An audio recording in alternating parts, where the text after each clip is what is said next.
Good morning student. তোমরা যারা উত্তরবঙ্গ বিশ্ববিদ্যালয়ের অধীনে 4th সেমিস্টারে ডিএসসি হিস্ট্রি সাবজেক্ট নিয়েছো তাদের জন্য আজকে ভিডিওটি গুরুত্বপূর্ণ হতে চলেছে।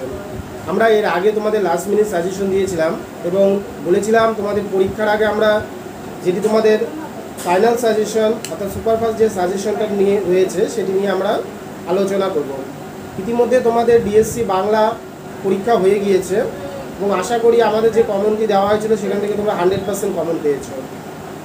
আজকে আমরা তোমাদের 4th সেমিস্টার ডিএসসি ইতিহাসের বেশ কিছু প্রশ্ন নিয়ে আলোচনা করছি, সেখান থেকে তোমরা আশা করছি অবশ্যই কমন পেয়ে যাবে। আমি সর্বপ্রথম 12 নম্বরের প্রশ্নগুলো নিয়ে আলোচনা করছি। দেখো, তোমাদের আগে যে সাজেশনটা দেওয়া হয়েছিল সেই সাজেশনটা থেকে কিছু প্রশ্ন তোমাদের কমিয়ে দেওয়া হচ্ছে।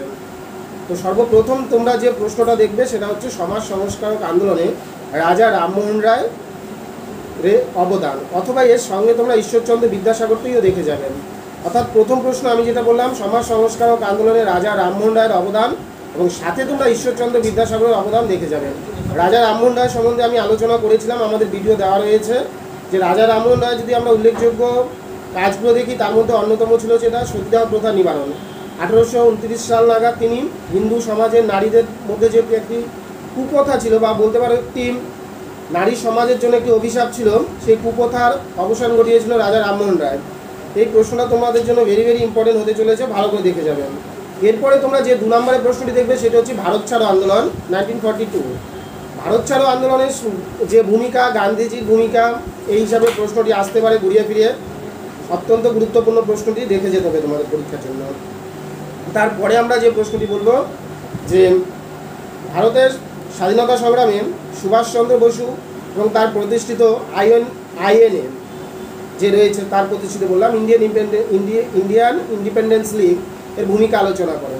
সুভাষচন্দ্র বসু এবং ইন্ডিয়ান ইন্ডিপেন্ডেন্স লীগের ভূমিকা আলোচনা করো। রাজা রামমোহন রায় এবং ঈশ্বরচন্দ্র বিদ্যাসাগর বললাম, ভারত ছাড়ো আন্দোলন বললাম। এখান থেকে তোমরা অসহযোগ আন্দোলনটা দেখে যাবে, 4 নম্বরে অসহযোগ আন্দোলন।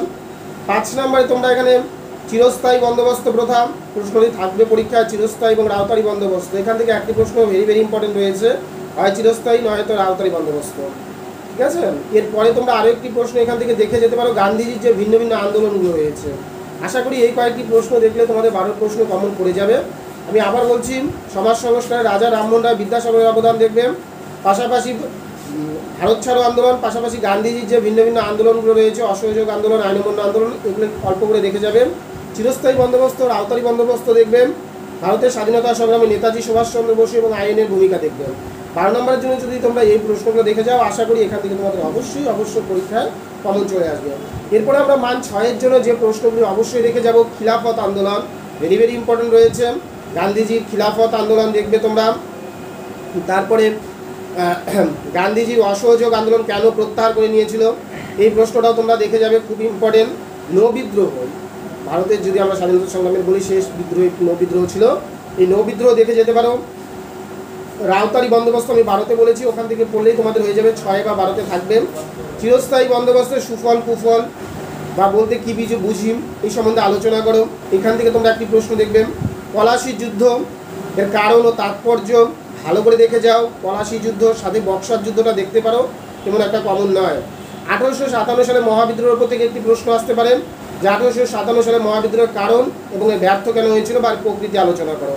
এবং সর্বশেষ যে প্রশ্নটি আমি বলবো সেটি হচ্ছে স্বরাজ দল।